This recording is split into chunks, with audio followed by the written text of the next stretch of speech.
All right, welcome to the Hiking My Feelings Virtual Campfire. This is campfire number 25, I think. Oh my goodness, we're crushing it. So today is a big day. We have Craig McKnight from Muffin But Good Vibes and Doah's Daydream. Doah herself is here. And we're gonna talk about what it means to dream big dreams and make them come true. So that's coming up, but first we're gonna talk about my dream because it's coming true today. I'm so excited. So what are we doing? This is not my van, clearly. So we're at Craig's house. I am sitting in front of the Muffin But Good Vibes test kitchen. So in a minute, I'm gonna try this new flavor that he's like made for this delicious event we're doing right now. And I'm gonna tell you about Take a Hike Diabetes because that's what I'm really excited about. So we are, wait for it. We're on a mission to hike 1 million miles for diabetes awareness. And that sounds insane because if I did that myself, I would have to hike like 3,000 miles a day for a year to make that happen. I'm interested in improving how many miles I can hike in a day, but to hike 3,000 in a day, I haven't done the math, but I'm pretty sure that's really fast. So to celebrate, we've got a couple things going on. One, we just opened up everything today, so you can go check out the website. It's hikingmyfeelings.org/diabetes. That's where we're talking about our kickoff event, which is a 30-day program that is centered around 3 categories that really impact blood sugar levels in the body. So we're talking about stress, we're talking about food, and we're talking about movement. And so we're introducing some mindfulness techniques to help you reduce your stress because November is Diabetes Awareness Month, and it's also kind of a stressful month, even for people that don't live with diabetes. When you live with diabetes, you have like generalized anxiety all the time about what it means to live with this disease. And also the first week of the month is election week. So no matter who you're voting for, it's stressful. The world is, the media and everyone and the whole world feels like it's melting down. It's not. There's lots of good people in the world. We've met a lot of them and we're going to introduce you to 2 today. And then Thanksgiving is also like a really tricky time to navigate if you have any kind of weird disordered relationship with food, which PS most of us do in this country. So we're introducing all kinds of great things like intuitive eating. And we have Julianne Mahoney, who joined us for the Virtual Campfire back in May and June. She is a registered dietitian. She's the Outdoor RD on Instagram. And she is going to be teaching us about intuitive eating. And then we also have Emily Isaacs, who was with us last week. She's putting together some great resources around finding a sense of place in the wilderness, which you can also do in your own home, sitting on the floor, just being really mindful about like where you are and visualizing a beautiful space in nature when you need to find inner calm. We also have some wonderful diabetes advocates, and we'll announce more of those next week. So take a look at the website. Have a look around. We've got Chris Maynard, who's the founder of Glucose Revival. If you're not familiar, Glucose Revival is a little necklace. I don't have one on, but I'm pointing to it as if I did. It's a little necklace that has fast-acting glucose in it. So if you're like out on an adventure and you have a low blood sugar episode, you can pop off the charm, squeeze the glucose in your mouth, and then you don't have a hypoglycemic episode. If you don't know me, then you're about to hear a story. Back last year in February, I was at a concert and I had a hypoglycemic episode, and it was one of the scariest moments of my life. I actually thought I was dying because I was pretty close to dying. So what you experienced physically was I lost my vision. I couldn't talk. I like lost all motor control. And so my husband, Barry, and one of our friends, Tim, like caught me on the way down because I was like basically a sack of potatoes. And then I just remember being like dragged out of the venue to the medics station, and the bouncers were like, they thought I was drunk because when you are having a hypoglycemic episode, it can present like being intoxicated. I wasn't, I'm sober. So like definitely was not drunk. It was terrifying. And so this little necklace, if I had that, I could have prevented this. And also, fun fact that I didn't know, like 70% of first responders can't administer glucose in the field. So you can do this and like save your own life. And then if you're a person that's adventuring with diabetes, then you can tell everybody around you, you're like, hey, I have diabetes. This is what it looks like if I start to have a low blood sugar episode. And if I'm unresponsive, I've got this necklace, pop it off, rub it on my gums, and then I don't die. So you can help yourself, you can help your community help you. It's awesome. Chris is amazing. He used to be in the Air Force. He's a firefighter. And he is very passionate, as am I, about uniting all people with diabetes, prediabetes, type 1, type 2. because we have serious strength in numbers. And so we'll be talking about that. We've got Zumbi, Zion I. He's joining us in November for a continuation of the conversation we were having on my birthday during the virtual campfire, which was, this world is kind of melting down with COVID. Everything that we used to know is going out the window, but we also have an opportunity to rebuild something amazing. So how do we do that? And in the context of diabetes, when you first get diagnosed, it can literally feel like your whole world is melting down, because you don't, at least it did for me. I didn't know what I could eat. I didn't know what was happening in my body. I didn't know if I'd have to live with this disease forever. And am I going to be on meds for the rest of my life? So we're kind of funneling that conversation in that way, is like mindfully thinking about what it means to live with a chronic illness, and also using mindfulness techniques like listening to positive and empowering music as part of your healing plan to just like rid yourself of all the toxic messaging that surrounds us. So that's amazing. Gabacha is going to be joining us. We've got Barry's going to be joining us. If you've heard of him, he's my husband. He's my co-founder on this whole journey we're on. And yeah, so we've got a bunch of great folks. I'm missing a couple. Oh yeah, Mila Clark Buckley is a diabetes advocate. She also runs a blog called The Hangry Woman. She's coming and bringing some wonderful diabetic friendly recipes. So if you're living with diabetes and you're like, what can I eat? Mila's got you. And yeah, Doc Peace. Oh my gosh. So also, man, we've got like, I kind of get really into like booking everybody, and then I forget how awesome everyone is. Not like that I forget how awesome they are, but I forget just like the breadth of experience that we're bringing to this program. So also Doc Peace, which she was on the Virtual Campfire earlier this year as well. She's a pharmacist by trade, but a spoken word artist at heart. And she did a really awesome flow last time she was with us. And now she was thinking, like, in the time that we have been apart, she was thinking about like affirmations and stuff and how they don't really work for her, because you can read all the memes and like have the motivational posters in your office, but like if you're not personally connected to those words, it kind of feels like a New Year's resolution where it just kind of goes away. So she dug into this, and she's been doing some research about why affirmations don't stick, and she's come up with a new like tool called the Personal Affirmation Creation Tool, aka a pact that you make with yourself. And so she's going to be talking about that. She's actually joining us on the Virtual Campfire on the 29th of this month. And then she's leading a workshop for the people that are doing our Take a Hike Diabetes program in November. So we're starting by like creating affirmations that will carry us through this whole program. There's lots of awesome stuff happening. So that's the program side of things, 30 days. It's hosted on the Hiking My Feelings Family Network. It's like a Facebook group, but without the white supremacy and conspiracy theories and spam and garbage advertising. It's just all Hiking My Feelings all the time, which if you like that, you'll love it. If you don't, then you won't. But that's where we host the program. It's all online. We release the resources for mindfulness, nutrition, and movement every Sunday. So you'll have videos, you'll be able to sign up for the different workshops that we've got. And then there's the fitness aspect of it. So part of our whole deal here at Hiking My Feelings is encouraging people to get off the couch and onto the trail. And this is a really good opportunity for us to do that. So we've partnered with an incredible organization called Kilter Rewards, and they have kind of gamified fitness. So it's like a cross between a wellness challenge, a virtual race, and like one of the marathons where you start a team and raise money for a cause. We're the cause now. This is really neat. And I'm talking about it in my head as if nobody's ever done this before. So thanks for bearing with me.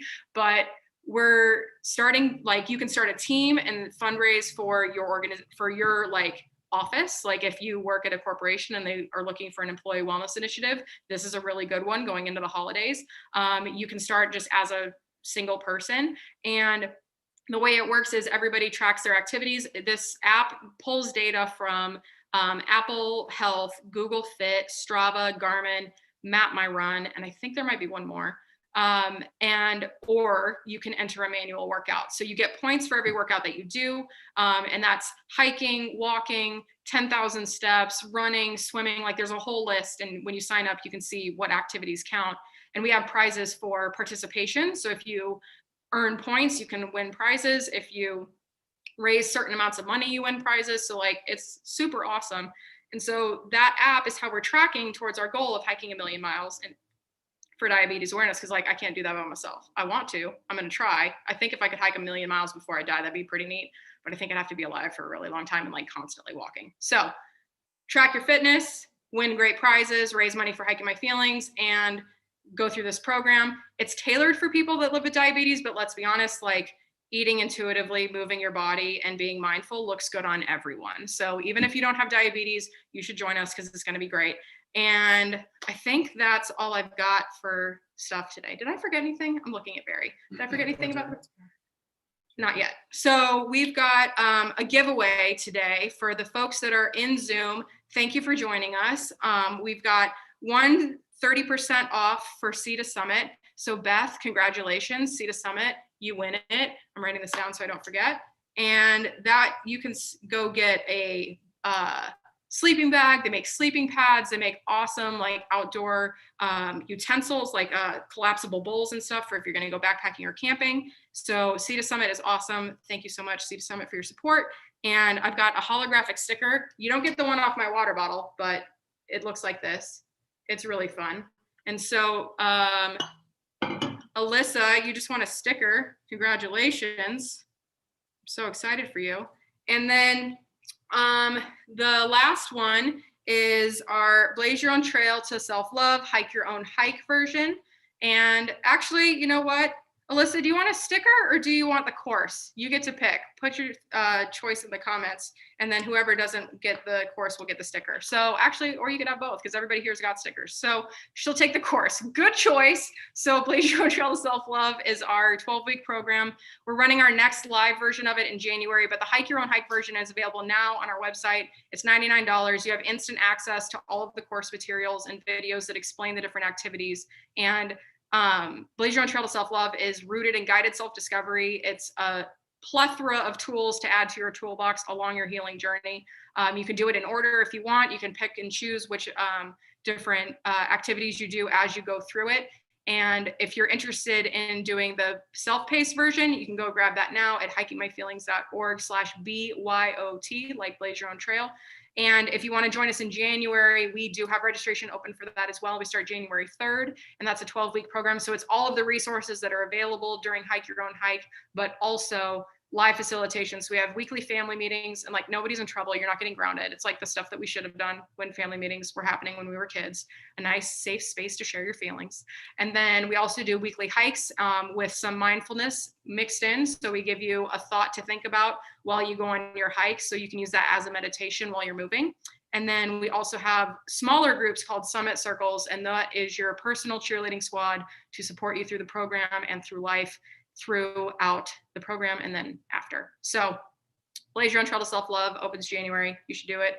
Take a hike, diabetes, definitely sign up. Let's start tracking some miles in November.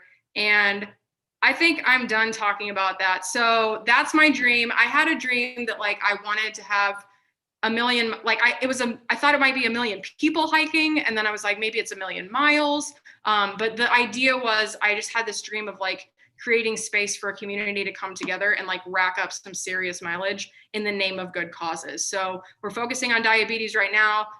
As you all know, if you don't know, maybe you don't, sexual assault survivor right here. So sexual assault and supporting survivors is another big thing that we care a lot about here. So we'll be doing some of that stuff come April for Sexual Assault Awareness Month. And then also Mind Body Connection is weaved into everything we do. So I feel like it's time to talk about muffins. So I'm wearing this awesome shirt, Muffin But Good Vibes. Craig he like sent us a message on Facebook, to the page, which I like barely ever get notifications for. So I almost missed the opportunity to have these delicious muffins and develop this incredible friendship with this wonderful person. So Craig is in San Diego. His muffins are in San Diego and only San Diego. So you have to travel here to eat them. And I think I'm going to let him tell his story. So Craig, he's got a new flavor. We're going to try it. And then we're going to hear about Craig and how he's making his dreams come true. Yay, Craig! Hey! Yay! He's got muffins. Look at these. Look at how good they look, y'all. Oh my Lord. What? They're so good. Okay, so we've got a muffin here. Do you want to talk about it? You want to tell me about it? You want to hold up that one? I made you a table. Let's go ahead and we'll cut it in half. Okay. Oh my gosh. Oh my gosh. I'm so excited. There are muffins being consumed. Nobody is being harmed in this muffin eating. Look at this. This is a new flavor. This is smoke flavored coffee cake with raspberry jam injection. Shout out to my friend Lisa at Perfectly Preserved, who makes some of the best jams around, in my opinion. And this one is going to be called Jam by the Fire. So to all the reggae heads out there might be able to put two and two together. So let's talk about that. That's a good segue into what is Muffin But Good Vibes. While I stuff my face, tell me a little bit about your mission.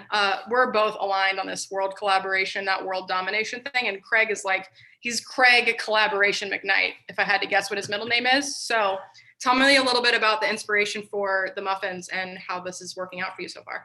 Well, I guess it might be best to go back to where it started.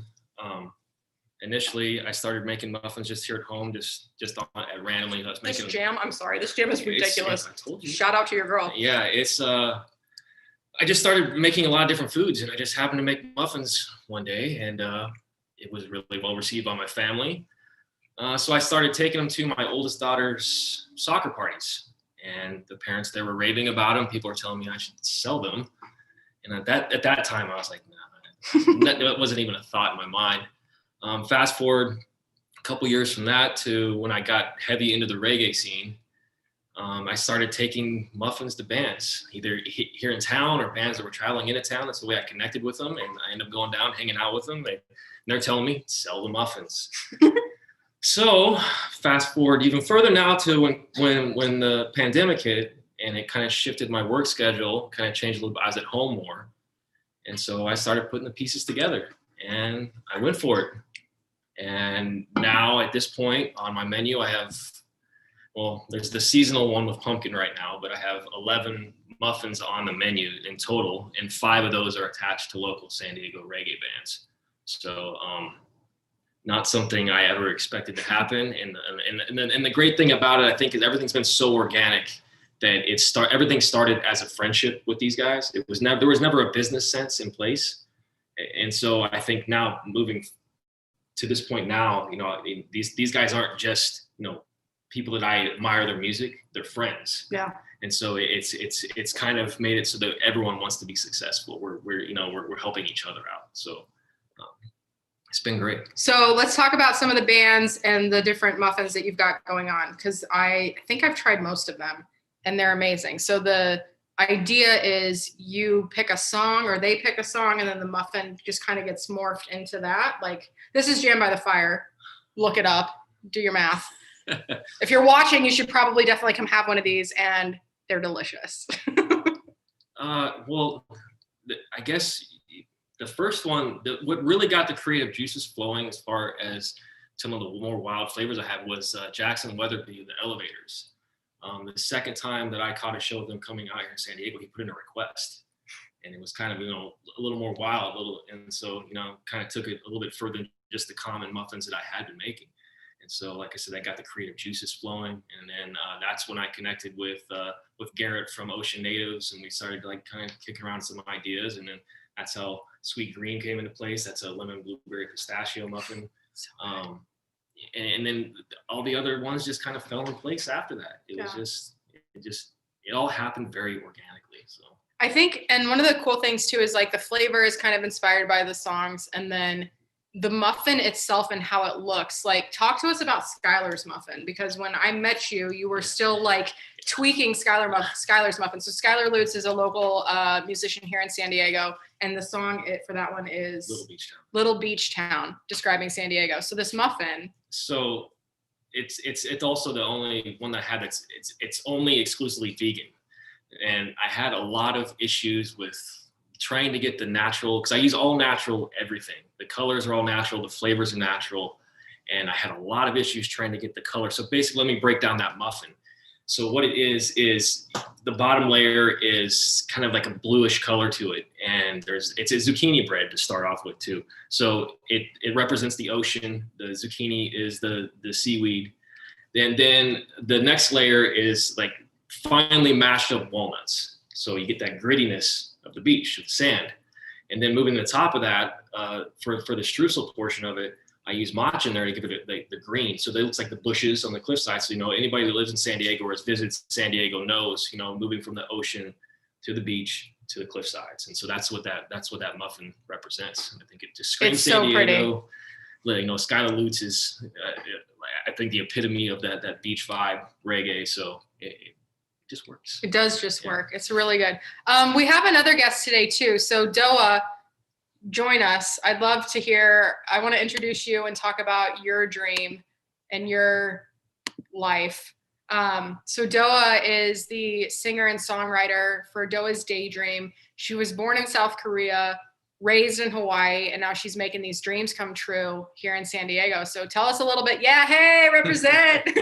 So tell us a little bit about your journey to get to San Diego and how, I love your story of worthiness or lack thereof around music for you. So tell us a little bit about that. Yeah, so growing up and with a very traditional Korean parents, and I'm okay, and I think it's a blessing. But my mom was physically and verbally very abusive, so my self-worth and my self-esteem was not the best growing up, and pursuing music was never really like an option for me. And I didn't even think that that's something that I can do, because I just didn't think that I was worthy enough, and I didn't believe in myself. And as I, came to San Diego about 7 years ago, left Hawaii, and I think, I just wanted to leave everything behind and wanted a fresh start, because Hawaii is a very small island, and I remember I used to get really anxiety about running into my mom and just some silly stuff like that, So I was ready to, start my real life, and I came here about 7 years ago, and I was bartending and for a couple of years, and of course, my mom kind of told me hey, you have a college degree, what are you doing? Just bartending, you need to go get a corporate job. And, I was like, okay. And I started as a salesperson, working at a corporate job. And, just one day it clicked to me, why am I doing this? For what? And I was a pretty successful, and I hit all my numbers and exceeded, but I was so unhappy, and I felt no, even though I was making, I was starting to make good money or whatever, but I didn't feel any fulfillment for my life, I guess. And music was something that I always wanted to do, but I never thought that I was good enough to do it. But I really didn't want to live the rest of my life just working for someone else and just chasing money. That's not really, it to me, it has nothing to show for, kind of, I guess. And because when I'm so unhappy in the inside, what is all that money going to do? I mean, whatever. So I decided, I remember I was going through this sales coaching thing at when I was selling copiers at Xerox. This was 4 years ago. There was one question that that we had to answer was hey, so what's the biggest thing you fear the most that you want to do? And I said, in front of the whole class, I said, busking. So those of you that don't know what busking is, it's pretty much you just go out on the street and set up and, sing and perform.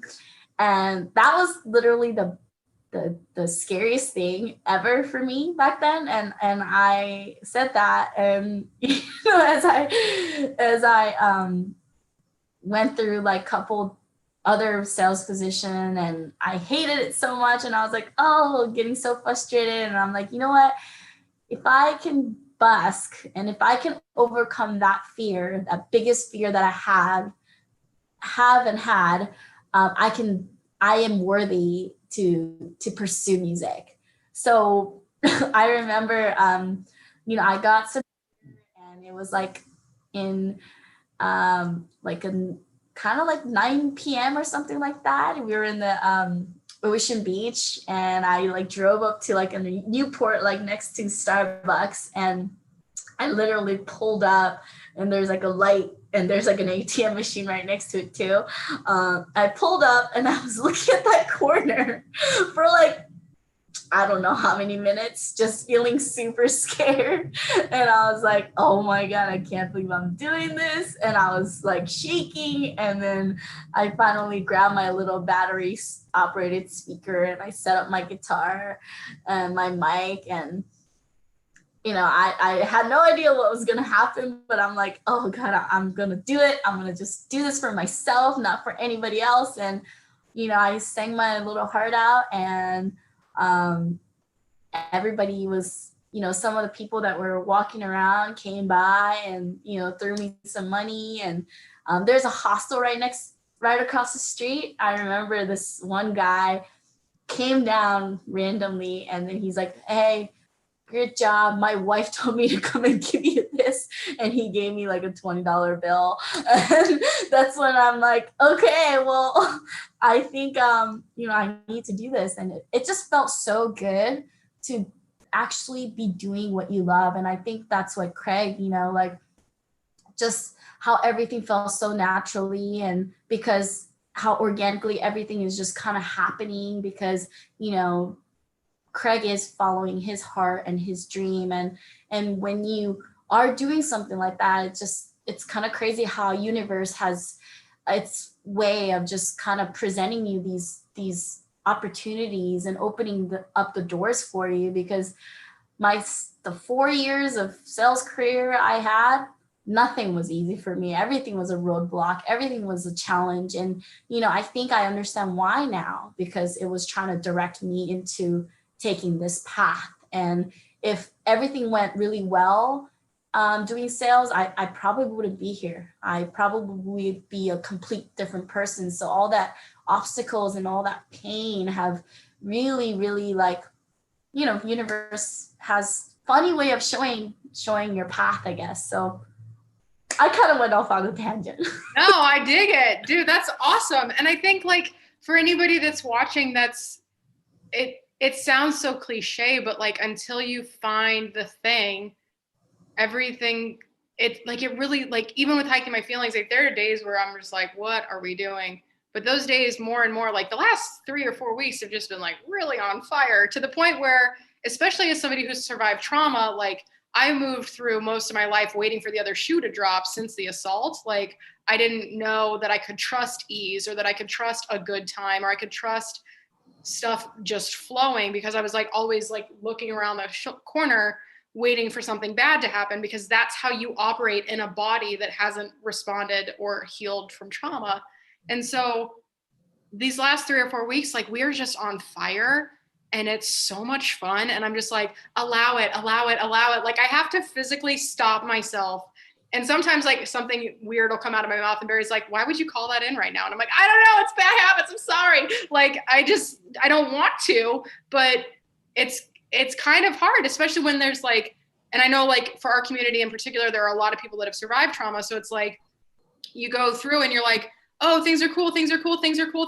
And either they could keep being cool, or you could self-sabotage to bring yourself back to this area where you feel comfy, where it's a struggle. And like, that serves nobody. Like, if Craig was like, you know what, this one muffin burned, I'm done, I'd be pissed. Like, these muffins are delicious. Like, if he gave up after like the first batch, we wouldn't have met. Like, you know, like, this is it. I just love how when you find your thing and you go after it unapologetically, it's like you're unstoppable, and the world and the universe and the people around you conspire to make that happen. Like, I am the biggest Doah fan. Like, I just want your music to be everywhere. Like, I'm the biggest Craig muffin fan. Like, I want his muffins to be everywhere, realistically. Like, we want to keep them like kind of exclusive, so people like really want them.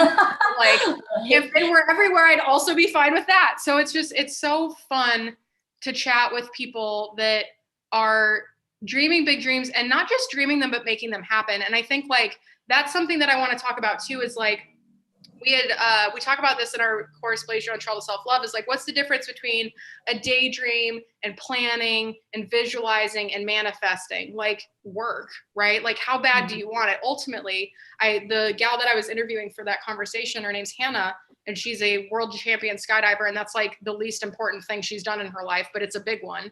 And it certainly is impressive in conversation. So I was just like what made you get to the point where you were standing on a podium having just beat every other skydiver in the world?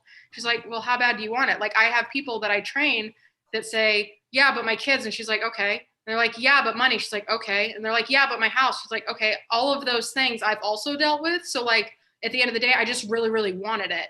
And I think like we're all kind of in this phase where it's like, it's not just a dream anymore. We're actually doing it and keeping that momentum going forward. So like, where are you in your path of like, cause this is not a daydream anymore. Like you're singing, you're making it happen. So like, what do you want the future to look like for you and for your music? I think the biggest thing for me, I do think about the future a lot. As far as the future goes, I have a lot of things in like brainstorming right now, but I have some more music coming out soon and some really elaborate and artistic music video to go with it. So, I mean, I would love to get on, I'm a performer, so I love being on stage and I love connecting with the crowds and having a very interactive, like start to finish, very thought out performance. So I want to grow as a performer and maybe start opening up for bigger bands and kind of get my band and myself kind of out there in that, whatever the scene that it takes me, but it somehow the reggae scene, that type of scene is gravitating towards me. So I'm going to follow that path. But also I used to live in future, like so much that it was so stressful. And Sydney, like when you talked about, not like that stress that you get when all these good things are happening and then you just sabotage it and you kind of just like subconsciously sabotage it, I'm so bad at that sometimes, so I have a lot of work to do with that, but I'm just trying to really, really live in the present moment right now and just give 110% to this that we're doing right now, right here. And because when I think about the future, I do get stressed a lot and I do have a lot of things that mapped out and planned, but, I always try to like kind of come back to doing exactly what I am doing right here, right at this moment, giving my 100% to you, Sydney, to you, Craig, and to everybody that's listening to this virtual campfire. And it's, I don't know, it's, and once you start taking that action, and I think that's what we have the hardest time is taking action because of our fear. And once that fear, we let go of all that fear. But you have to take the action too, because it will only get easier. So I'm making, as a musician, it's sometimes it's really hard to, because scene can be kind of cliquey at times, but for me, it's like I'm really driving and just creating my own opportunities and creating my own, like how Craig's doing. And, Craig has this thing that he's doing Saturday, and, that's something that he created on his own. And it's just kind of like empowering yourself to do it. And when you think about even just little things like, oh, like the shoes I'm wearing, it's like, it was that shoes was in someone's head, and it was their daydream. And then, but they made it really happen and put it into something that's tangible. And it's like believing in that and just doing that is something that like I always try to do. And I don't know. Now I'm going off on another tangent. No, I did. Well, I dig it because I think that's an important thing to remember too. Is just that it's one thing to think about it, but like the reality is nobody's going to get discovered, right? Like you have to create. Like there are magical things that happen on the path when you're like really focused on what you want, but like nobody's going to hand it to you. And if the people like if people are offering things to you, also like be open and don't turn that down. Like we can have like these visions for what we want, but like if I'm trying to think of an example and I have nothing off the top of my head, but like how many times have you been like, okay, I want to do this, this, and this, and then something shows up and it's not what you thought it could be, but it ends up being like a million times better. Like this year, COVID, great example. Like I should have been up in Canada leading a retreat right now, but that didn't happen because COVID canceled everything. And so that was an opportunity. Like I did give myself a complete nervous breakdown. I did give myself the chance to like grieve and like miss what we had built. But what we just did this last weekend in Joshua Tree was better than the workshop that got canceled, like better than that one would have been. And those things don't happen.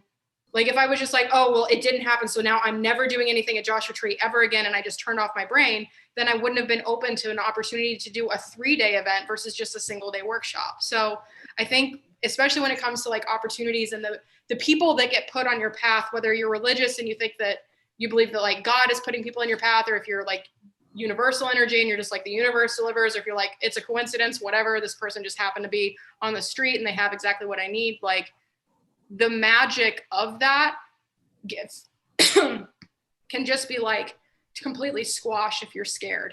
Like fear turns off the sight that we have to see the magical things that can happen, I think. Yeah. I can comment on that. Yeah. It's I've used this word a lot in the last 6 months, and that's serendipitous. Yeah. One of my favorite movies, Serendipity. I've met so many people over the process of this, and some of them I went in like, for instance, there were some outreach programs that I gave to early on, just to try to connect with the community, and then in turn I've met all these other people that are connected to those organizations. They've been connecting me with these people, and then it just the path is it just keeps continuing, and it continues to happen to this day. I just keep meeting. I mean, I would have never met the two of you if this hadn't happened. I would have never known who Doah was. Because it's all just kind of come together, and it's been amazing. And I mean, I want to sit here and like shout out like 50 people right now. Go for it, shout them out. Well, all right. Show appreciation. That's what we're all about. Kathleen, it's Stella Mochi. It's one of those things too. You could say, oh, well, she makes mochi muffins. Well, she's a competitor, right? Well, we don't see it that way. She's given me so many recommendations for local ingredients for people that run small businesses here to use their product. So a lot of my stuff, I have to tip my hat to Kathleen, because I would have never known about these ingredients without her. Shout out to Sean up at Shadow Ridge Distillery, who makes some of the best bourbon you can find in San Diego, and it's what goes in the Tingle muffin, the Resonators muffin. Oh geez, I just keep rattling off names here. It's just been so insane, and even right now I'm having a hard time finding all the words. Yeah. Because it's been so overwhelming. The community, not just the music community, it's been the culinary community. The people that have stepped in that are supposed to be you're supposed to be competitors, but it's never seen that way. It's like everyone keeps saying, and it's the same thing, and there's enough room for all of us. Yeah, we can all do this together, and like you said, the world collaboration. I keep saying strength in numbers. Like it's that sort of thing, and it's what's carrying and it's what's propelling my business forward right now. And I have so many moments. Like the other weekend, Doah, when you were here with the other bands for the Vibes Alive radio show, and Barry and Sydney were here as well, and so many times during that night I had to like step back and like, is this really happening? This is really happening. Not only that, it was happening in my house, and it really just boggles my mind. It's an amazing thing. I don't know. I'm losing words. Yeah, here. no, it's good. But I think like a rising tide lifts all boats. We rise together, strength in numbers, yada, yada, yada. Like all of it's true. And the more that we can lean into that. And I think the biggest thing, especially like for folks in our community, like one, identifying the help that you need is hard. Like we have egos, we have trauma, we have things that prevent us from like asking for the help we need. So like identifying what kind of help we need is hard, asking for help is hard, and receiving help is hard. Like these are all things that we have to actively, like for me, it felt like when you were talking about before you went out and did busking for the first time, like the first time that I did a video anything was with my friend Jess back in 2017. And we had a show called Unfuck Yourself, and it was awesome. But before we did it, and it wasn't even live, like we recorded it on Zoom and then we edited it and then we posted it later. But before we hit record, and it was just two of us, like it was just the two of us. Before we hit record, we were on Zoom for an hour, terrified to start this conversation because we were like, and looking back, I'm like, I think I was more scared of like what happens when it goes well than I was about like, what do I look like on camera and stuff like that. Like, this is my face. If you don't like it, it is what it is. But like, I think the biggest thing that has always held me back that I've just completely abandoned, and I left this on the trail in Yosemite when we went backpacking in September, was like, I've always been scared of success, straight up. And that sounds stupid to say. And I admitting that out loud makes me feel kind of like a pompous douchebag, but like at the same time, that's my truth. Like I have been so scared of what happens when things go well because I'm not used to things going well. So now things are going well and I'm just like, I'm along for the ride. I'm just like on this roller coaster. I got my hands up. I'm going to keep taking a step every day that like gets us closer to this goal, whether that's 1,000,000 miles for diabetes awareness, whether that's just me managing this disease, our friendships, our relationships, whatever. Like I'm just trusting it and riding it. And I think that it's scary for things to go well sometimes. And I think that fear can really just like put a total stop to our big, big dreams. And I think that's the difference between like it being a dream and it becoming reality is like telling fear to take a back seat, right? Yeah. Yeah, and totally. And that's how I felt too. You know, you got to recognize your self-worth and you got to love yourself before, you know, people can start believing in you. And that's what I really, really been feeling the last year or two. And, you know, if you don't believe in yourself, like how are you going to convince other people to believe in what you're doing? And I saw that on a sandwich board last year on tour. Seriously, yeah. Outside of a cafe, and I was like in my feelings. And then this board was on a sidewalk, and I was like, "Screw you! You don't know me." But the board was like, "If you can't believe in yourself, who else will?" And it was like a gut punch. I was like, "Oh my God, you're right!" Like, because that's an energy. Like people feel that. Like if you don't believe in yourself, if you're scared of whatever, like people notice, like, and that's why things don't happen. But when you're like feeling confident, you're feeling yourself, and whether that's like feeling sexy in your body and like attracting a person, or just like feeling sexy about your business and attracting partners for business stuff, like it's all of that. Like it's so important, and it's literally the like I feel like that's the key to unlock is like the second that, and I don't want to like gaslight people into thinking that if you don't love yourself, then you won't have success, but like it does make it a lot more easy and a lot more fun.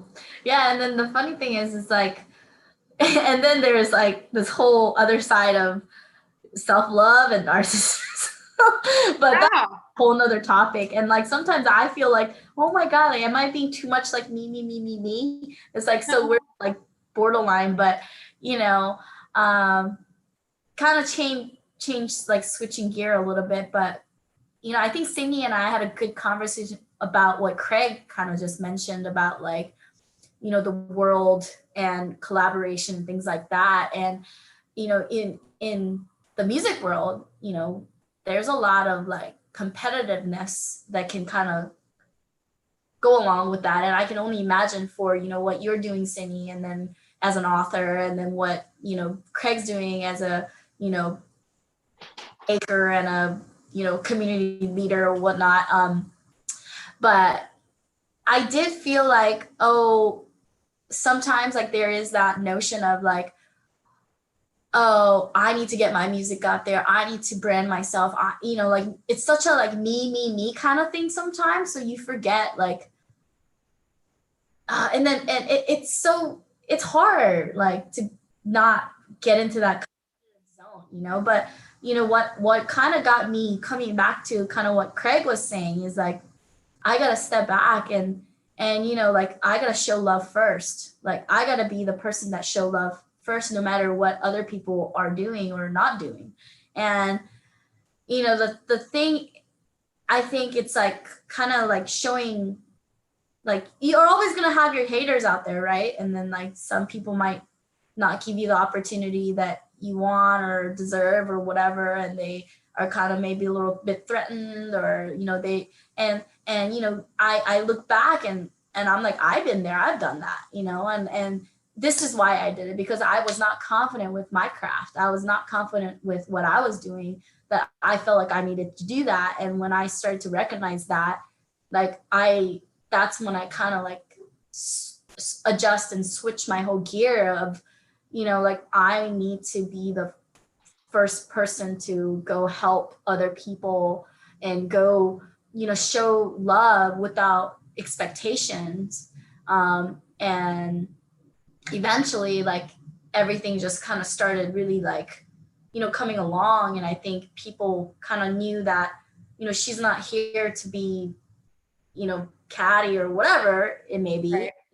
And the truth is like when people listen to music, we can have hundreds and thousands of artists that we love and that we listen to. So if we really think about it, when you think about how many people are in this world, and these are all the target of our audience, like there's enough love to go around to help each other, to support one another and be happy for one another and celebrate successes together.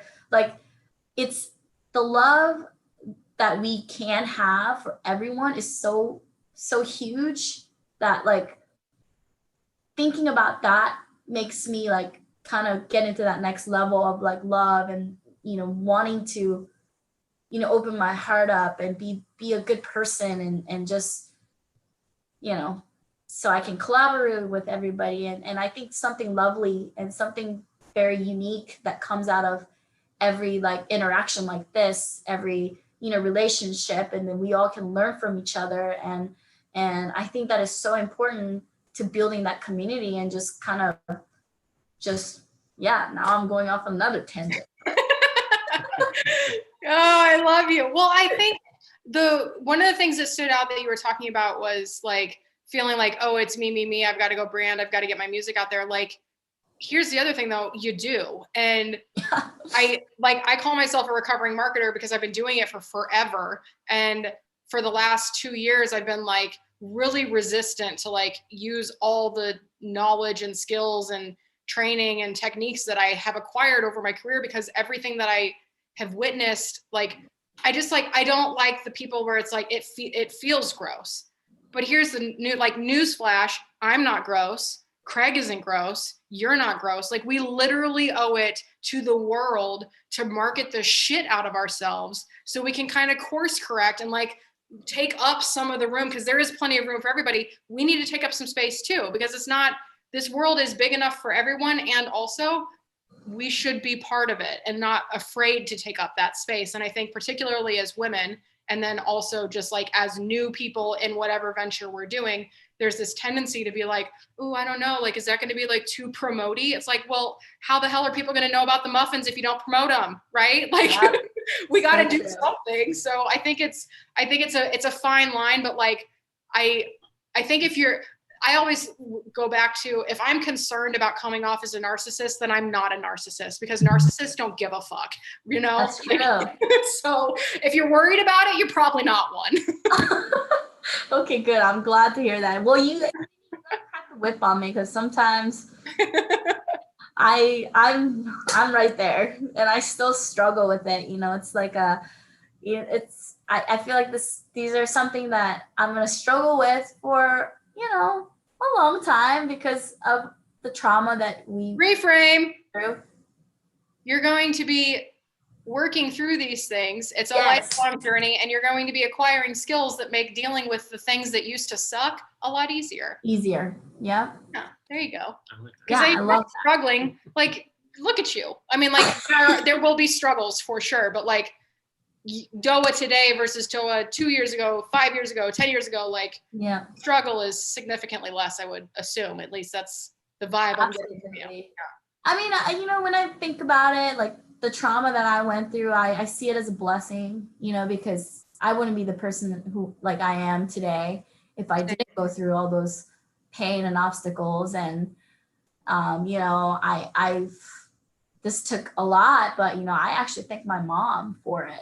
Like, and she cried, you know, because I think she realized, like, you know, sometimes like abusers don't really know what they've done because it's such a, like, they're just kind of blinded and they just kind of react. And, you know, when I told her, you know, some of the things that is very specific, like she doesn't remember. So I was like, wow, I'm like, does she really not remember this? Or she just kind of like refused to remember this? Like, Right. it's such a significant thing, you know, but it's, I just wanted to be that bigger person and kind of like understand like where she was coming from and what some of the things that she could have been going through to, for her to act that way. I mean, you know, it doesn't give her the excuse, but at the same time, like the fact that like I was able to like come to my own terms of forgiveness and peace with it. And then, you know, letting her know like, you know, Mom, I'm actually really thankful that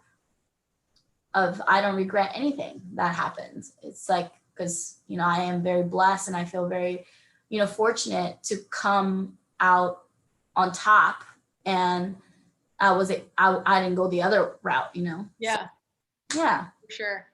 That's another Thoughts? Well, I have a little bit. I mean, because I guess a lot of people might look at my journey so far with this as being, oh man, everything's just going so great. You know, it seems like everything's perfectly fine with him. But in all actuality, since you know we're here, this is, you know, hiking my feelings. And all, that I suffer from anxiety. I mean, I'm just the same as a lot of people out there with anxiety. Mm-hmm. And sometimes my wife kind of laughs at me a little bit because it'll be every single time a muffin box leaves this house. If it's going somewhere to somebody for the first time, it's like in the back of my mind. It's gotta be perfect. And it's like, it just starts creeping in. Like, what if they don't like it? What if there's something wrong? And it's like, so, you know, it's always something that I struggle with. And really before, I don't know. And a lot of that I think is attributed to the scene with a number of these people I've made friends with, and even just the music itself. Because before I used to listen to a lot of metal and harder rock. It was very angsty. I was a much angrier person than I am now. And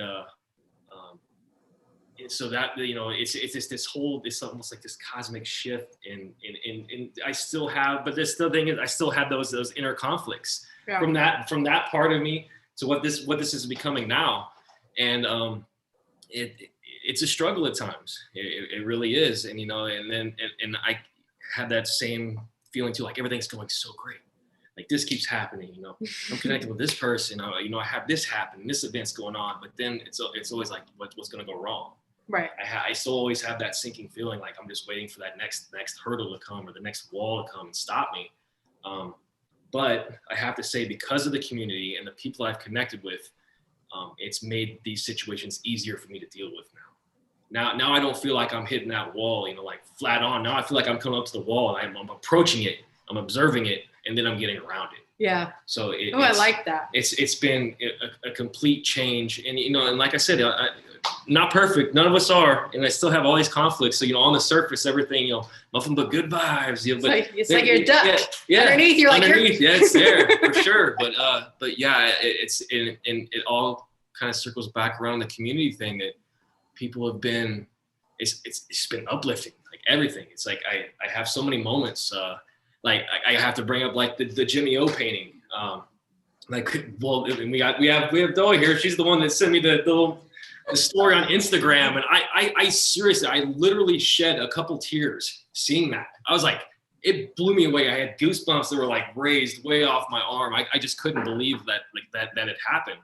And it's just moments like those that just keep happening again and again and again and again. And it's just an example of the community, and how everyone is just, everyone's looking out for each other. I feel that way. And I mean, I have to bring up, I know I mentioned earlier with the muffin, with the resonators, but these guys have been, it's no longer what started. And can I give a little backstory with these guys? Yeah. So it's when I first started getting into the scene, and I couldn't find anybody to go to the show. It was down at Winston's with Skylar Lutz and the Resonators.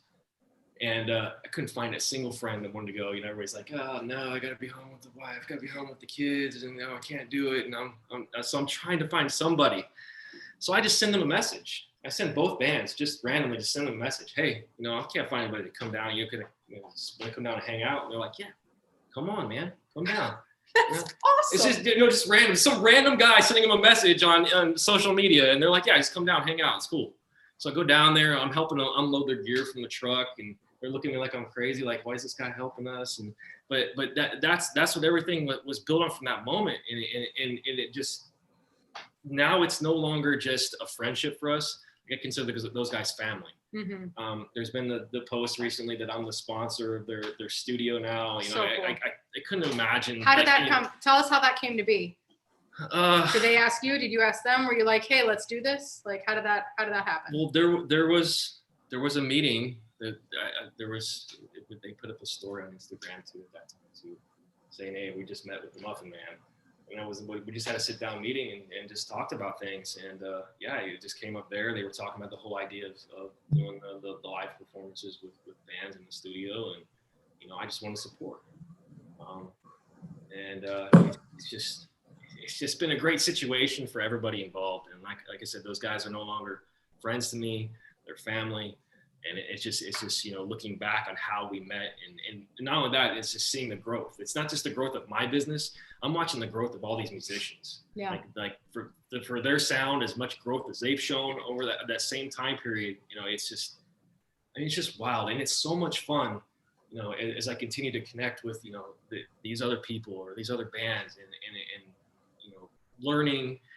What's been learning the ins and outs of not only the culinary industry, but learning the ins and outs of the music industry, and seeing the struggle and seeing the behind the curtain of what goes on.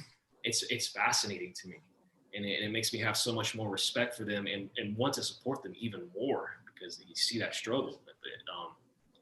It's just nice starting to see some things come to a peak now, seeing that this whole community is coming together, bonding.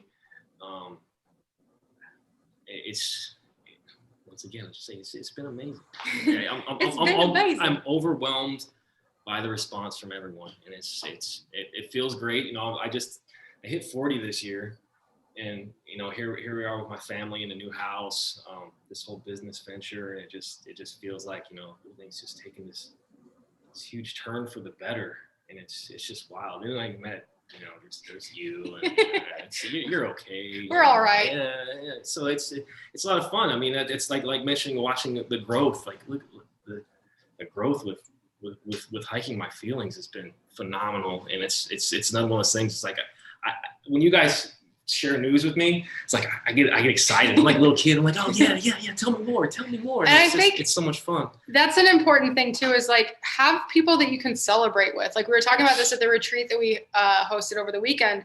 Like, 2020 in particular has been a bit of a dumpster fire, but there are still things to celebrate. And if you don't have people that you can celebrate with, go find some, because as we move through like this life journey, if we're on a trail, like, it's really easy to remember when we fell down and broke our leg, or when, this job didn't work out, or this relationship didn't work out. But we have to stop and celebrate. And especially when things feel like they're chugging along, like, I firmly believe that, like, stopping, doing a happy dance, telling somebody else and sharing that joy with them is one of the most important ways to signal that, like, A, you're grateful, and B, you're ready for more. Like, if you believe in like the law of attraction or universal abundance or God giving miracles, whatever your spin on it is, like, showing appreciation for when things are going well is how more things go well. So I love that you mentioned that about just like everything's chugging along and like, yay. So celebrate. Also,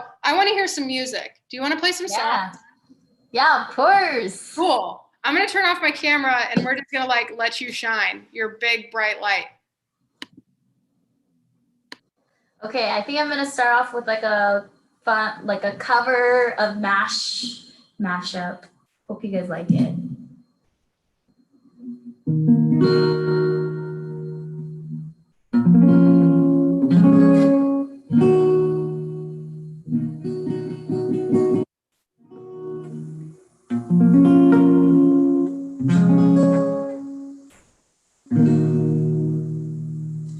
Ain't no sunshine when she's gone.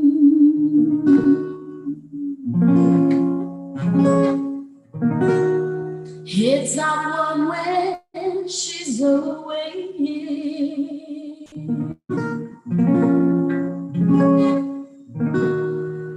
Ain't no sunshine when she's gone.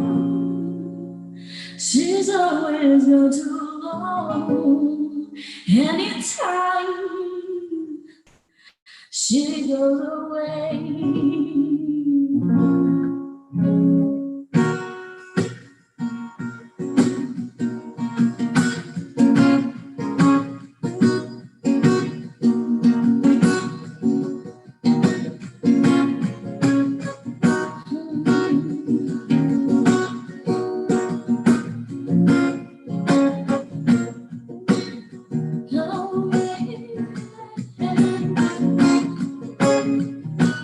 Wonder this time when she's gone. Wonder if she's going to stay. Ain't no sunshine when she's gone. She's always gone too long. Yeah, oh, she goes away.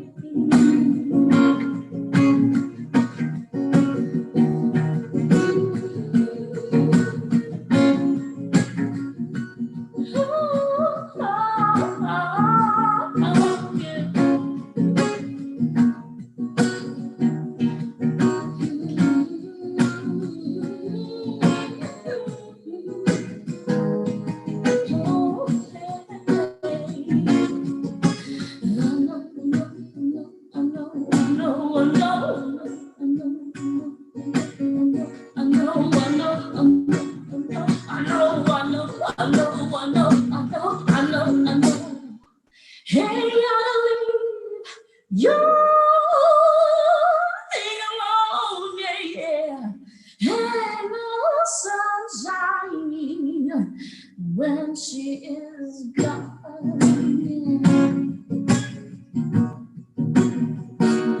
ain't no sunshine, ain't no sunshine, ain't no sunshine when she is gone. Only darkness every day. Ain't no sunshine when she's gone. This house just ain't no home, yeah. No, she goes away.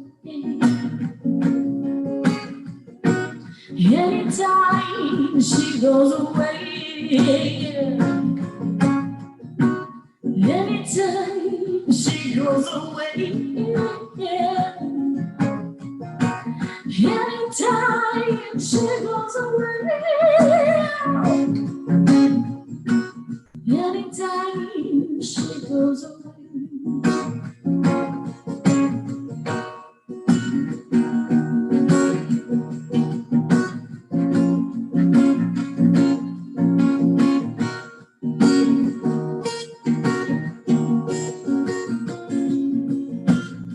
Spell on you. Because you're mine,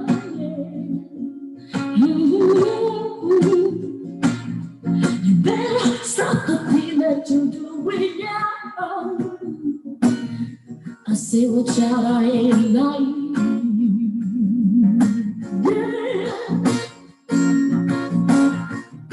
Yeah, I ain't gonna take none of your fooling around me. Yeah.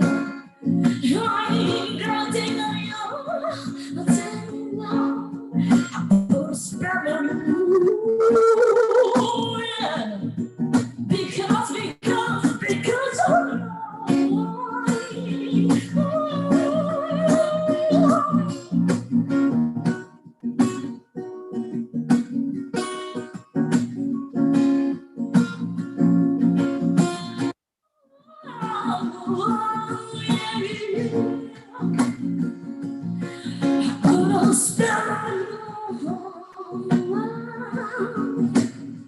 Because you're mine. Yeah, yeah. Better stop the thing that you're doing. Yeah. I say what I like.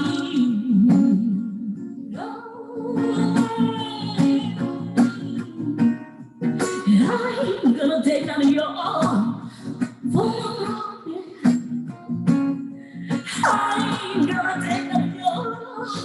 Take it down, I put a spell on you. Yeah, yeah, yeah. Because you're mine.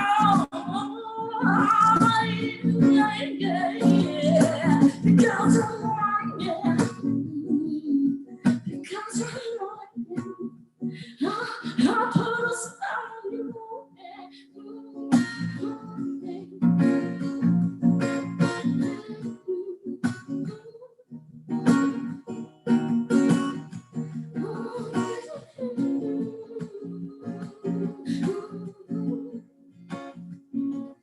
Summertime,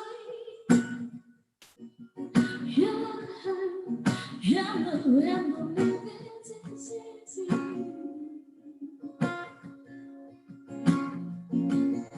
summertime, and the weather said, living's easy.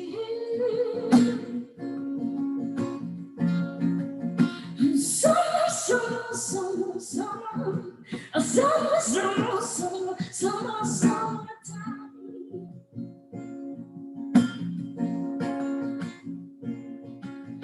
Fishes are jumping in the country side.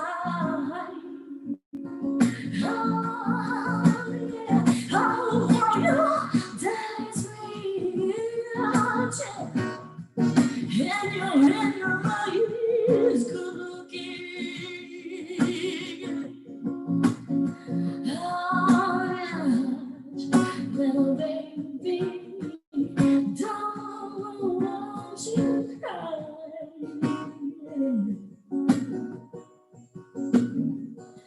One of these days, she's gonna rise up singing. Yeah, she was spread her wings, and she'll take to the sky. Oh, oh, until the morning, there's no one that can on you. With your mommy and your daddy, say every boy.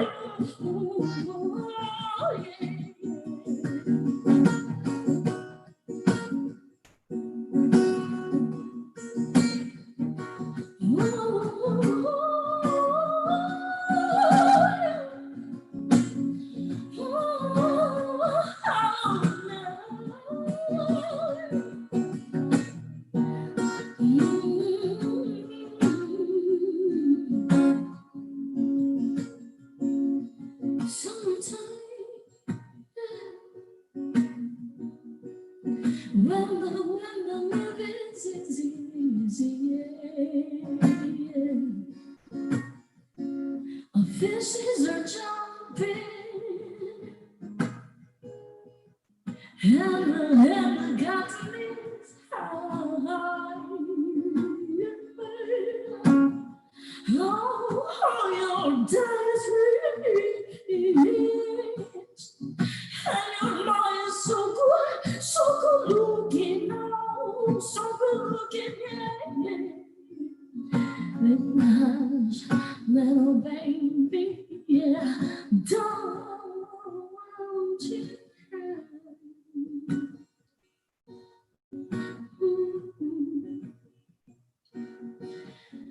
Hush, little baby, yeah.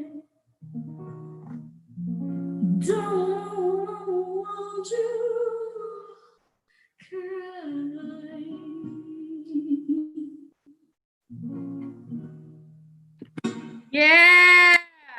Yeah, you did. Yes. Yay. Round of applause. Round of applause. The world is better now.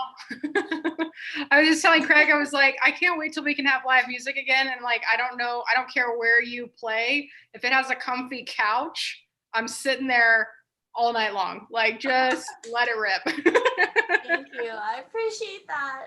Ah. Oh my gosh, so good. So I want to take a break and share some of the cool stuff that we've got going on for Take a Hike Diabetes, because I talked about like what we're doing for November. And then we also have a lot of cool stuff that happens after November. But for folks that raise or donate $100, you get the Hiking My Feelings Take a Hike Diabetes care package. So it comes with a hat, and the hat has this is a new one, because like all the hats that we did before, the logo is in the middle. Shout out to Nick. He's our dude. He made these wonderful t-shirts. Left Coast Printing Pros. Left Coast Printing Pros. They're crushing it. So yeah, so this glows in the dark. So it's really fun for night hikes. And then we've got Take a Hike Diabetes on the side. Ooh, ooh, ooh. And then you also get one of the Hiking My Feelings candles. And this is from Sway Candles. It's our signature scented candle that we did with them. It smells like awesome, heaven in a jar. So good. Smell it. Love it. Yep. Almost as good. I love mine. It's so wonderful. And then this is not the real deal, but this was part of the prototype that we did. Actually, the prototype's in my bag. But so this is just, it looks like a little notebook, because this one is. But imagine the Hiking My Feelings trail journal, which is currently being created in Portland, Oregon. So it'll have like a little design that's inspired by the cover of my book.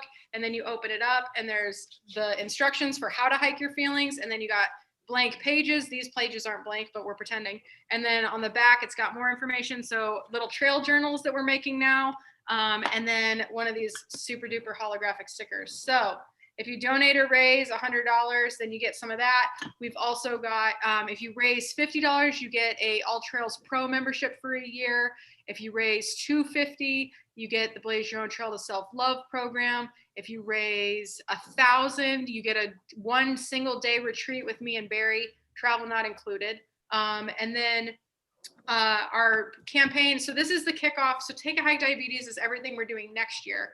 And we're starting it this year in November for Diabetes Awareness Month, because that makes sense. So what we're doing next year is we're going around the country, COVID willing, and hiking in a bunch of different areas where there's a prevalence of diabetes and or where recreation opportunities are accessible to lots of different people. So we'll start with the Trans Catalina Trail in March, because that's what we're doing for our retreat. And then in June, we're doing the hike that we were supposed to do this year, which is the Chicago Outer Belt. And that's 220 miles around the city of Chicago. And I'm really excited about that trail because most of it is accessible via public transportation, which opens up recreation opportunities to tons and tons of people, because you don't have to have a car. Like, you can just go take the bus to a trailhead and then take the bus home. And it makes it just a lot more accessible. So you don't have to drive an hour and a half or go to a national park to have a wonderful outdoor experience. You can have it in your own backyard in the city that you live in. So our tour that we designed for next year is highlighting accessibility of recreation, and also going through some communities that have a high prevalence of diabetes. So we're looking at a trail called the Lake to Lake Trail, which goes from Lake Michigan to Lake Huron across the state of Michigan. We're going to be doing a section of the Pacific Crest Trail from like Portlandish to Seattle-ish. Obviously the PCT doesn't go through the city, but like offset, it goes up. And then there's a trail called the Northeast Texas Trail that's right outside of Dallas. It's about an hour from Dallas. So that opens up a lot of recreation opportunities in that part of the state, because that's near a major metro area. And then we're doing a section of the Appalachian Trail through Georgia, it starts about an hour-ish outside of Atlanta, where there's a really serious population with diabetes in and around Georgia and the South in general. And then looking to go to Washington, D.C. as well, where they are also creating, they have a group called the Capital Trails Coalition. And there's like 400 something miles of existing pedestrian walkways, trails, and other things that they're linking together to make a big trail system, kind of like what they did in Chicago. So the big plan is to go and do these hikes, and then host the virtual campfires on the road. So we'll have actual campfires like on these trips. We've got workshops, like everything we do in Blaze Your Own Trail to Self-Love is what we were planning to do on the road this year. So we've got a bunch of great workshops that we can offer in person, socially distanced, safe, masked up, you know the deal. And then if for some reason COVID is like, hey, I'm back and y'all are staying home, then we've got the virtual component. So you can track your hikes and do this virtually with us via Kilter Rewards. So we've got a backup plan for everything, because this year I did not have a backup plan for what happens when the tour got canceled and then I cried a lot. So now we've got a backup plan and it's going to be awesome. So you can donate now. You can get signed up on Kilter on your phone. All of that information is at hikingmyfeelings.org/diabetes. I'm thinking, do you have another song, or do you want to like talk about gratitude? You want to do another song? Sure. Okay, yeah. Needs you. Hawaii has such a big diabetes population. Well, let's go hike in let's go hike in Hawaii. I'm down. Let's do it. Yeah. That's part of the question. So like we say that at Hiking My Feelings, we're on a mission to improve community health by creating opportunities for people to experience the healing power of nature. That's our mission. We're also on a mission to hike 1 million miles for diabetes awareness. Secondary mission. What are you doing? He's a muffin thief. You're so sneaky. Harry stole the muffin. Now there's only like 3 pieces left. So rude. So I love you.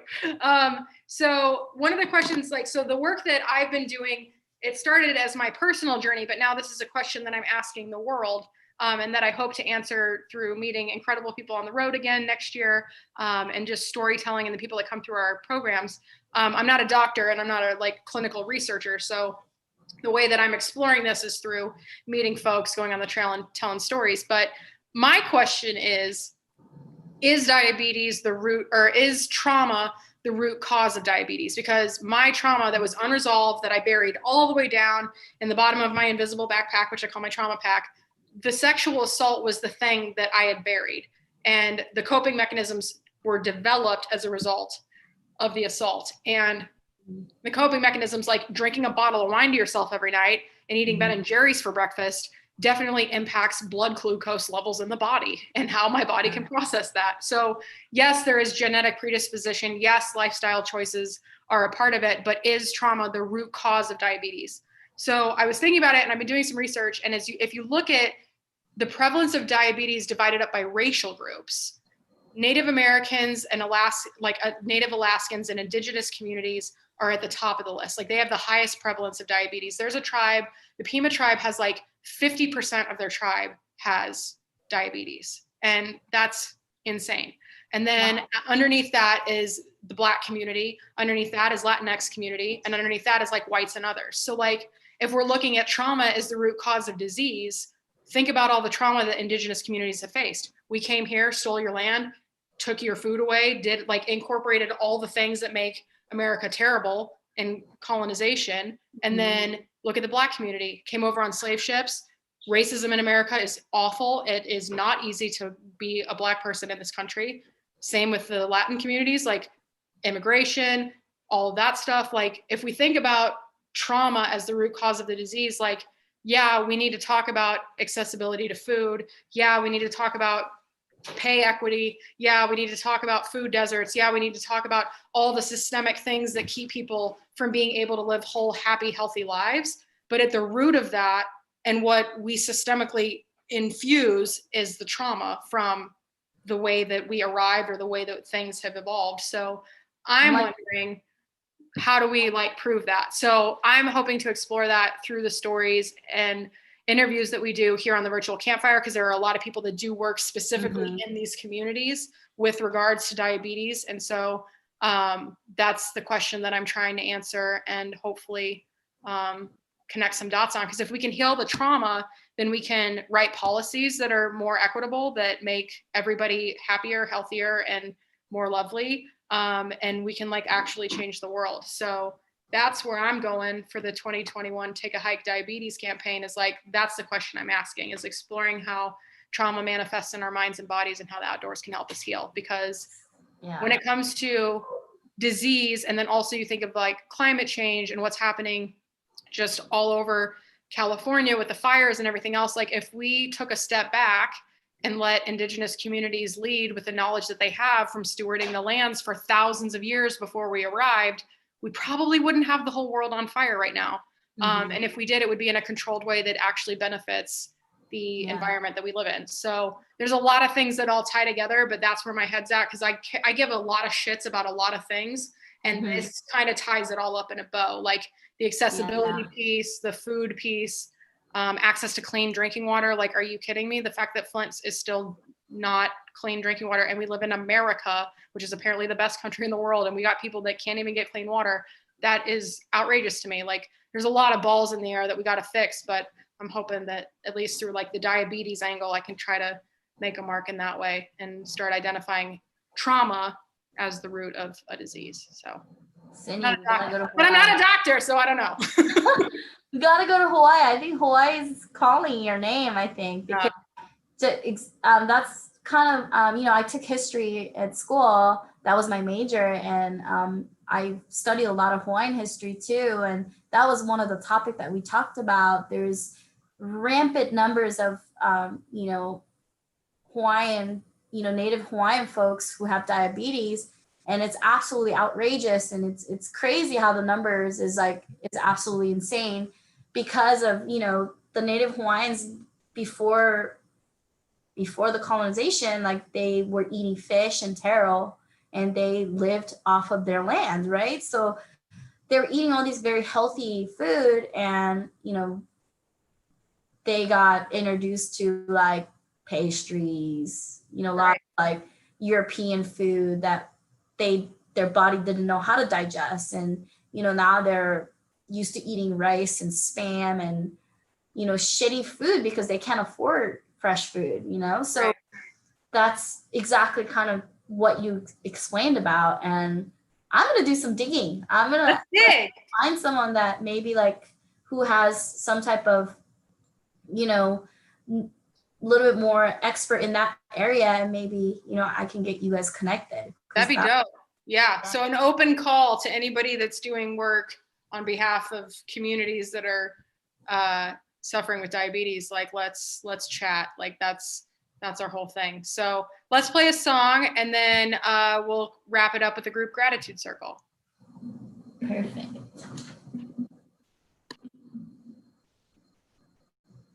All right, this song is called We, and this song is gonna probably be my next release. This song is about just fighting and getting the community together, and kind of what we talked about, I think. Hope you guys enjoy it.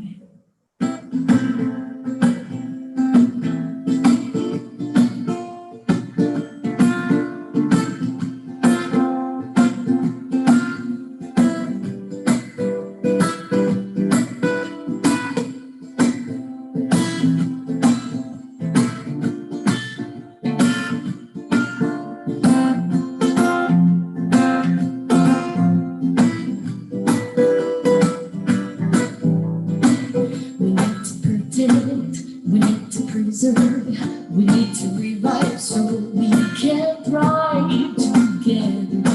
It is the only way. Oh yeah. This world needs change. All the corruption from the government and big corporation makes the rest of us go crazy. Oh yeah. Hey, fight for equality.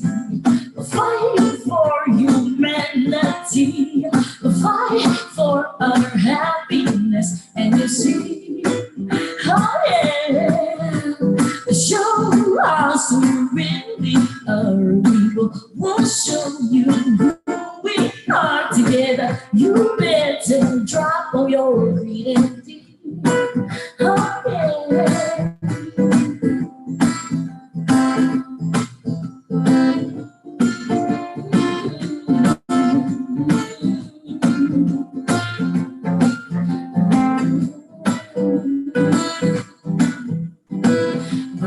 Lives that were sacrificed for our freedom. Yeah, we owe it to them to keep on fighting. Oh yeah, hey. will only keep us from moving forward to the peaceful world that we all want. We gotta stand together and make this world a better place. Hey, hey, fight for equality, fight for humanity, fight for our happiness, and you'll see, oh yeah, show us who you really are. We'll show you who we are together. You better drop all your reality. Okay. It doesn't matter what color skin we have, we're all born with same hearts to love. It's so crucial that we stand together, oh, because our time is now. Now it doesn't matter what color skin we have, we're all born with same hearts to love. It's so crucial that we stand together, because our time is now. Fight for them, oh, fight for us, and we'll fight for you. And you'll fight for us too. Oh, show us, and we'll show you. You better drop all your reality. Go, yeah, hey, fight for equality, fight for humanity, fight for our happiness. And you'll see, oh yeah, show us who we really are. We'll show you who we are together. You better drop all your reality. Go, yeah, we gon' fight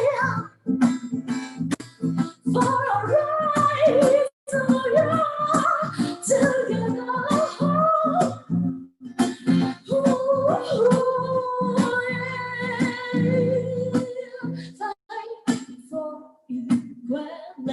together. Fight for humanity, yeah. Fight for our happiness, and you'll see. Oh, yeah, yeah.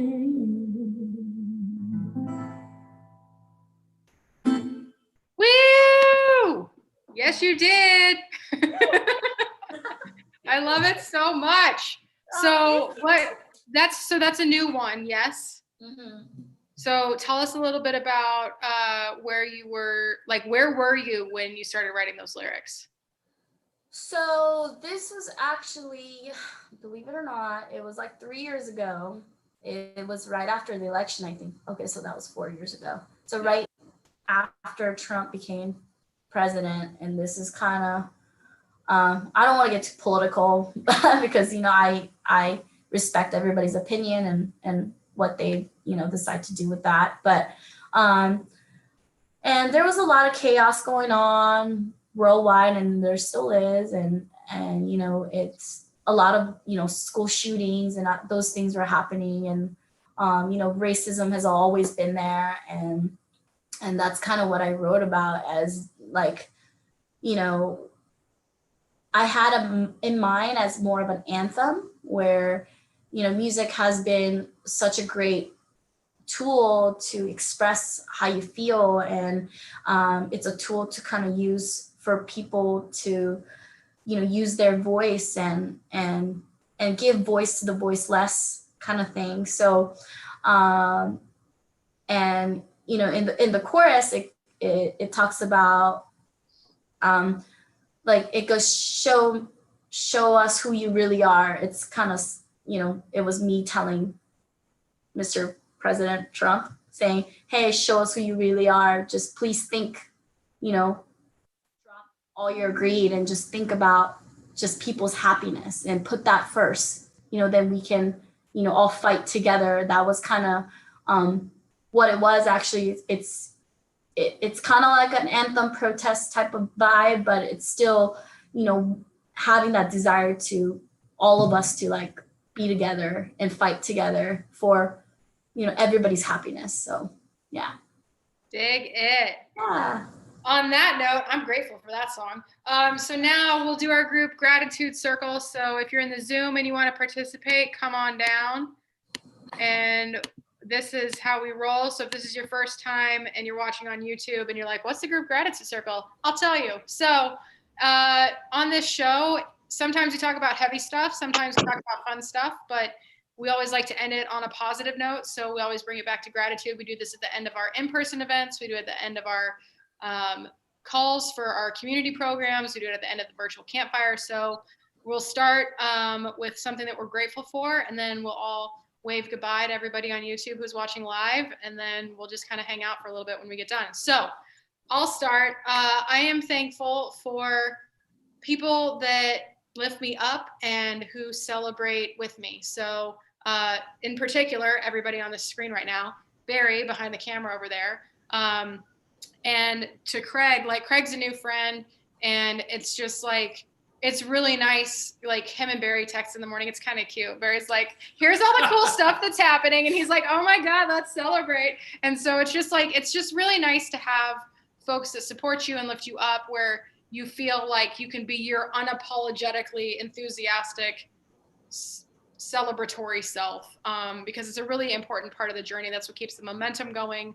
And even when the whole world feels like a dumpster fire, like joy is what will get us through this, y'all. Like we have to celebrate when we can, even if those moments are few and far between. It is so important to remember to like take a step back, bring it back to gratitude, and then just do the biggest happy dance your body can stand to do. Cause like, that's how we move through the hard stuff. So I'm thankful for your friendship and your support and being so awesome. And Craig's working on a muffin for Hiking My Feelings, so stay tuned. Yeah. It's going to be delicious. And thankful for Barry, who since we got back, so we went backpacking at the beginning, end of August, beginning of September, and then we were house sitting, where I came up like with every idea for Hiking My Feelings starts on a huge Post-it note. Like that's just how it starts. Like I put them up all over the wall, wherever we're at, and I'm like, here's an idea. It's a word or a phrase or like a dream I had, and then it just turns into something. So in like mid to late September, Take a Hike Diabetes, I was like, that's a pretty cool hashtag. Like I think 3 people have used it. And that's fun. And that could be a cool campaign. And now there's this. So today I love launch days. I love our community for like the last 3 or 4 community calls we've had. I'm like, can you guys like, would you like to look at the website? Can I show you what the journal is going to look like? Can I show you a mock-up of the hat? And it's just like, it's so much fun to have people to share that with. So thank you, Barry, for being my adventure buddy for life, my partner in crime, and for keeping me fed and hydrated while we have these crazy days where I just work for like weeks at a time with my head down. I just appreciate that. And thank you for paving the space and giving me room to run. I love you. He says he loves me back. You can't see it or hear it, but he does. So Craig, what are you thankful for? Kind of echoing what you said, all of my supporters out there, all the people standing behind me, propelling me forward, keeping this idea surging. It's fun. It's just been so much fun. But I think the biggest shout out needs to go to my wife. I mean, look, I'm getting all emotional about it. That's okay. Because the thing is that everyone sees me as the front man. I'm the face here. And from the beginning, that's what it was. It was only me in the beginning. But she was kind of watching, and then she's seen everything piecing together now, and she stepped in, and she's right there in the kitchen making muffins with me. I mean, it's a family thing. I have my kids come in at times, and they're helping do things too. That's so cool. So it's just right back to the community thing. This is community. This is family, and actually, I got to say, she's actually probably the better baker than me. I'm just gonna put that out there too. Her mother is an incredible baker, and she's helped me. She's helped improve the product. She's helped improve our product. So I'm grateful for her. Grateful for And then right here, I'm grateful for this friendship that's been created. I mean, who would have ever thought in my life that muffins and reggae music would be what would be my passion? I mean, you're talking about a guy who grew up in high school listening to hip hop, R&B, went in the Navy, listened to rock, ska, punk, metal, and then transitioned into jazz, and then suddenly I fell in love with reggae, and I realized that's like when you fall in love, when you find that person. Well, I found that genre of music, and that's where I stand now. And so at age 40, I find my passion making muffins, listening to reggae music, and connecting those two worlds together. Who would have thought? So. And on that note, any advice for anybody that's out there that's like, I got a dream, I think I want to go do something cool. What's a good first step to take? Whew, put me on the spot. I don't know. I've had a couple other friends that have thought about doing some things, and I just tell them just go for it. I mean, just see if it sticks. You got to try. You know, we see, you hear the stories of, you know, everyone's had the family members that, you know, as they're you know, at their deathbed, like telling you, I wish I'd done this. I wish I'd done that. I wish I'd done this. And I'm glad for myself personally that I've found that moment to say, okay, hey, I threw it against the wall. It's stuck, and it's staying there. It's really staying there. So now, so I'm always encouraging people, just take the first step. And then the first step's that's the toughest one. The first step is the first step. Yeah, it is, and just go for it, because you know we all want to have that, you know, that feeling in life that we accomplished something, and you know, you can't just be stuck in the churn of the system. Basically, you know, you have to try to make something your own, and even if you still remain in that system, it's fine. But as long as you're on the side, you're finding something you're passionate about, so you at least have that, and you're giving that back to other people, and you never know what it might become. I mean, I don't know what this is going to become. I mean, my business is in its infancy, but it seems like it's going somewhere, and I'm really excited to see where it goes. I'm excited to watch the two of you on your journey. I mean, it's fun. It is really fun. Doah, what are you thankful for? You know, man, I am thankful for a lot of things, but right now, this moment, I'm seriously thankful for you, Sydney and Craig, and especially Sydney. I'm just, obviously, Craig, you know, I'm thankful for you, of course. But I just wanted to give you some shout outs, Sydney. Like you know, it's really nice to meet women who is really driving her dream and her passion, and it's really great to connect that way, because, you know, a lot of times we were kind of put on the sidelines and, you know, be a lady, and, you know, what does that mean, you know, and a lot of things have changed over the last decade or whatever. So, and it's I'm really grateful to meet someone like you who's really driving your passion, and that inspires me to do my thing. But, you know, I'm so grateful that we connected that, like, at the Reggae Ranch, and, you know, feeding you sushi, and shout out to Doah's Sushi Girl. I'm gonna have you bring, like, we need to have an in-person event immediately that includes your sushi, because it is so bomb. Yeah, we're gonna have to do that. That will be really, really fun. I'll make you guys all sushi. Craig's house. Sushi and muffins happening. And on that note, as somebody who's like daydreams are turning into reality, any advice for folks that are like thinking about, maybe it's a music thing, maybe it's another kind of performance, but like what could they do today to get closer to making that reality? So I really want to go off of what Craig was saying, like, just do it. Like, just don't even think twice, because once you start thinking, then all those fears, all those doubts is gonna start sipping in, and you're not gonna do it, you know? So just don't even think. Just, who cares? Don't think about anything. Just don't listen to all the stupid noises like that starts creeping into your head, and just do it. Because, and you know what? The truth is, you're going to fail. You're going to mess up. You're going to, you know, take a tumble right onto your face, and but you're going to learn from it.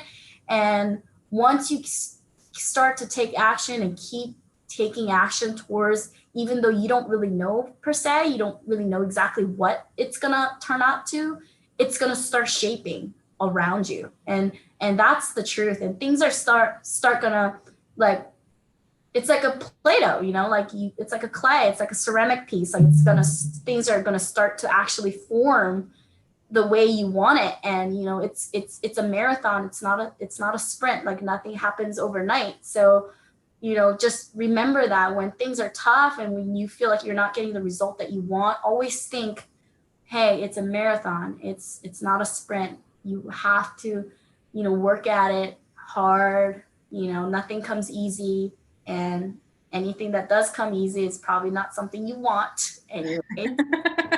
Nothing comes easy. That's the truth. Even dating, you know. But you know what? Just keep going.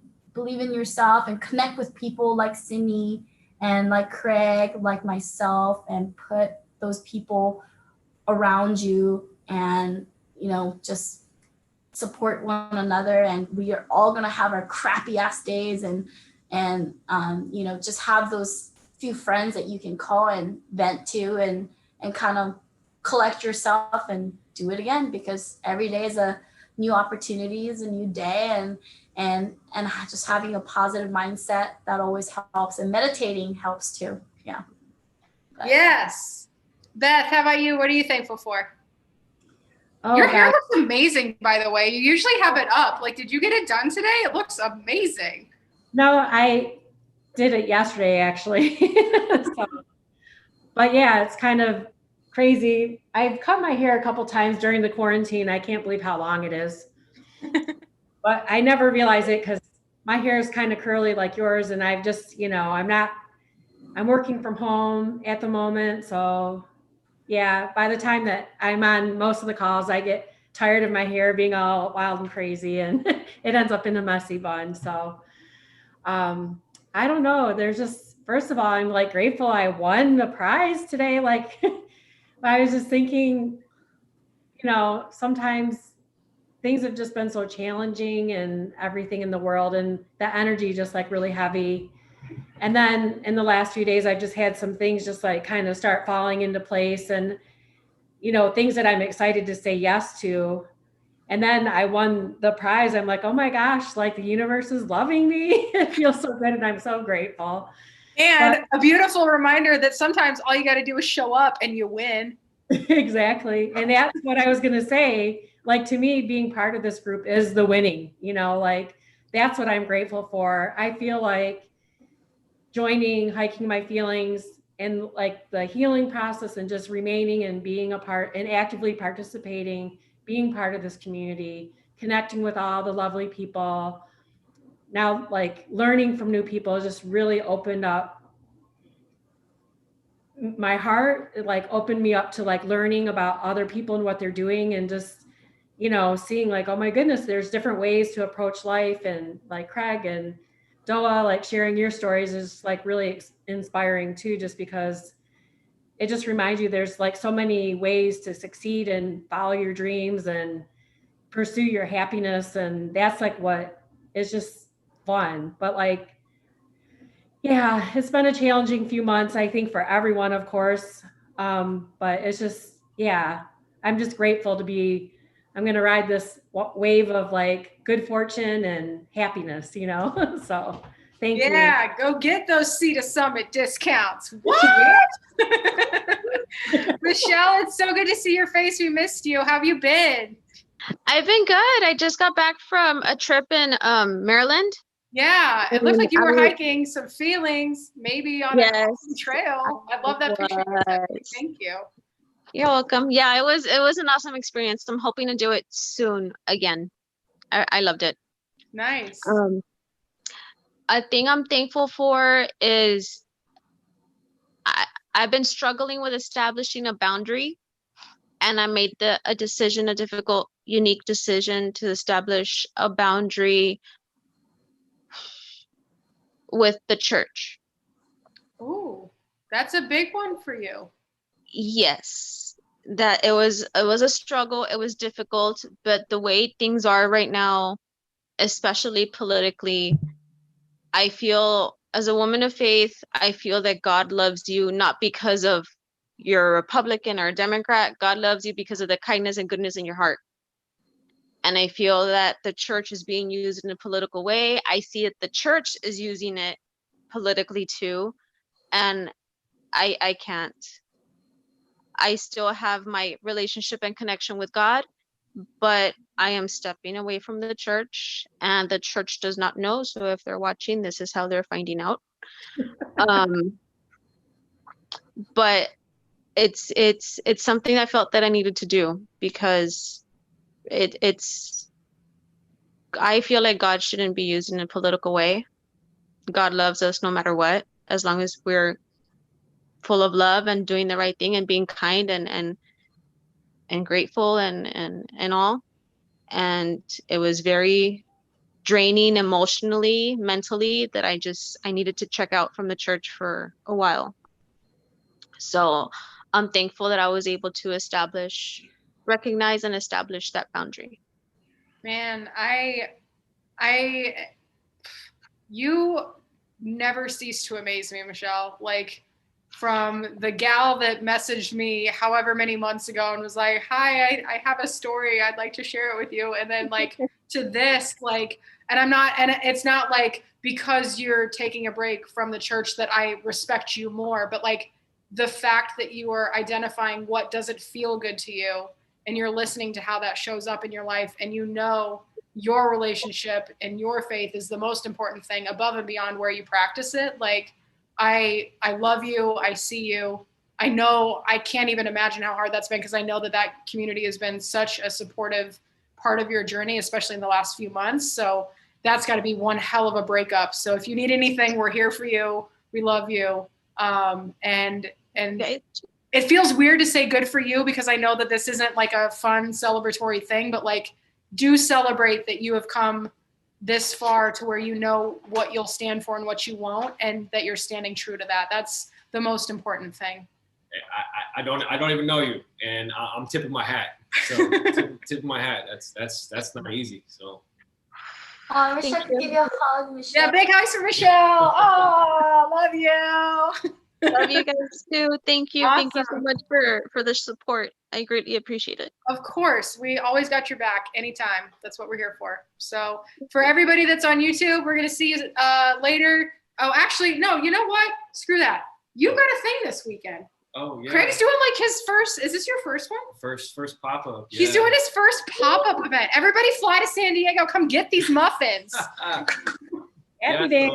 Come on, Michelle. Shout out to Beach Hut Deli there in Rancho San Diego for giving me the space to do this. Shout out to the Resonators for coming to do an acoustic performance, and Crystal Dyer is going to do a live painting too. So I mean, it's just Yay. can't wait. So cool. Well, for the folks in YouTube land, thank you for watching. We'll see you. If you're new here, quick little shout out. This is the Take a Hike Diabetes. You can go find everything about how you can get involved at hikingmyfeelings.org/diabetes. Sign up for the program. It's free to join. We start November 1st. Get signed up on Kilter Rewards. That's the app where we're tracking all of our miles towards that 1 million mile goal and raising money for Hiking My Feelings. And then celebrate yourself. Like, signing up for a program, especially if you're new to our community, if you don't know us and you're like, who the heck is Hiking My Feelings and what are they about? If you decide to sign up and then you do it, like, celebrate yourself. There are lots of ways you can do that. You can get yourself these cool little hats and stuff. We got all kinds of fun trinkets, and more than anything, we're a community that loves each other deeply and gives a lot of shits about a lot of things. And one of those is making the world a better place. So on that note, we're going to peace out for YouTube. And so everybody, wave bye-bye, YouTube. We love you.